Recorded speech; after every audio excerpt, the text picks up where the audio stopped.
क्या आप भी कंपाइलर और इंटरप्रेटर में कंफ्यूज हो? तो आज मैं आपको कंपाइलर और इंटरप्रेटर का डिफरेंस बताने वाली हूँ, वो भी एक रसगुल्ला और एक केक के एग्जांपल से। So guys, I am Gauri and let's start our tech journey.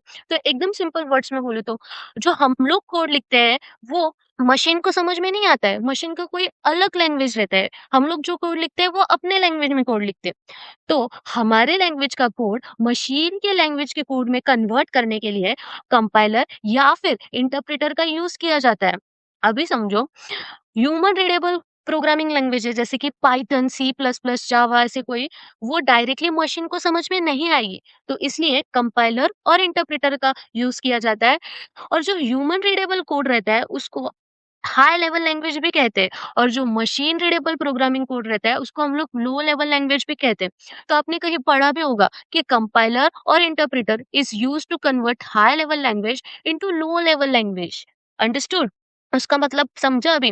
Okay, तो कंपाइलर को अभी आप एक रसगुल्ले के जैसे देखो। जो हम लोग क्या करते हैं अक्सर, पूरा का पूरा रसगुल्ला मुंह के अंदर डालने का सोचते हैं। और इंटरप्रेटर को आप एक केक की तरह देखो, जो हम लोग क्या करते हैं, बाइट बाय बाइट या फिर थोड़ा-थोड़ा खाने का सोचते हैं। तो वैसे ही सिमिलरली कंपाइलर भी रसगुल्ले के जैसे फुल कोड को कंपाइल करने का सोचता है या फिर फुल कोड को कंपाइल करता है, और इंटरप्रेटर केक की तरह एक-एक लाइन को कंपाइल करता है। नहीं समझा? ठीक है। तो आपके सामने है, इधर मैंने 2 टैब्स ओपन करके रखे हैं। एक टैब में है सी प्लस प्लस का कोड और एक टैब में है पाइथन का कोड। तो सबसे पहले समझते हैं सी प्लस प्लस का कोड। अगर आपको कोड नहीं समझ रहा है तभी भी चिल यार, आप देखो पूरा वीडियो, क्योंकि मैं एकदम सिंपल वर्ड्स में समझा रही हूँ। फर्स्ट लाइन में क्या हो रहा है, तो हेलो प्रिंट आउट करने का सोच रहा है। सेकंड लाइन में क्या प्रिंट आउट करने का सोच रहा है कि I am C plus plus, और थर्ड लाइन में मिस्ट्री, दैट इज एक वेरिएबल है, उसको फेच करने का सोच रहा है। बट यहाँ पर किधर वेरिएबल को डिक्लेयर या फिर इनिशियलाइज नहीं किया है, तो एरर आना तो जाहिर सी बात है ना? ठीक है, तो इसको रन करके देखते हैं। सो हम लोग ने इसको रन किया और इसने रसगुल्ले के जैसे काम किया। ये पूरे के पूरे कोड को एक साथ कंपाइल किया, और एक साथ कंपाइल करने के बाद डायरेक्टली हमारे पास एरर आया लाइन 3 में कि mystery, that is mystery was not declared. मतलब मिस्ट्री को हम लोग ने किधर डिक्लेयर नहीं किया और फेच करने का सोच रहे। तो अभी हम लोग जाते हैं पाइथन के कोड में। पाइथन के कोड में भी सिमिलरली मैं वैसे ही परफॉर्म कर रही हूँ, वैसे ही टास्क कर रही हूँ। लाइक फर्स्ट लाइन में मैं हेलो प्रिंट आउट करने का सोच रही हूँ, सेकंड लाइन में मैं आई एम पाइथन का प्रिंट आउट करने का सोच रही हूँ, और थर्ड लाइन में मैं मिस्ट्री, एक वेरिएबल है, उसको फेच करने की कोशिश कर रही हूँ। बट मिस्ट्री ये वेरिएबल को मैंने किधर भी डिक्लेयर नहीं किया है। तो ये कोड को भी रन करके देखते हैं।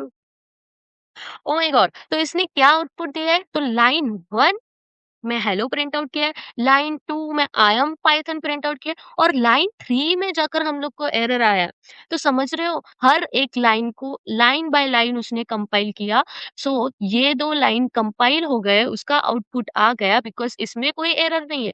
थर्ड लाइन को जब भी वो कंपाइल कर रहा था तब उसमें एरर मिला, and that's why 2 line print हो गए और लास्ट थर्ड लाइन में हमारे पास क्या आया, एरर। इसका मतलब क्या हुआ, आपको समझ रहा होगा कि सी प्लस प्लस कंपाइलर को यूज करता है ह्यूमन रीडेबल लैंग्वेज को मशीन रीडेबल में कन्वर्ट करने के लिए। अंडरस्टूड?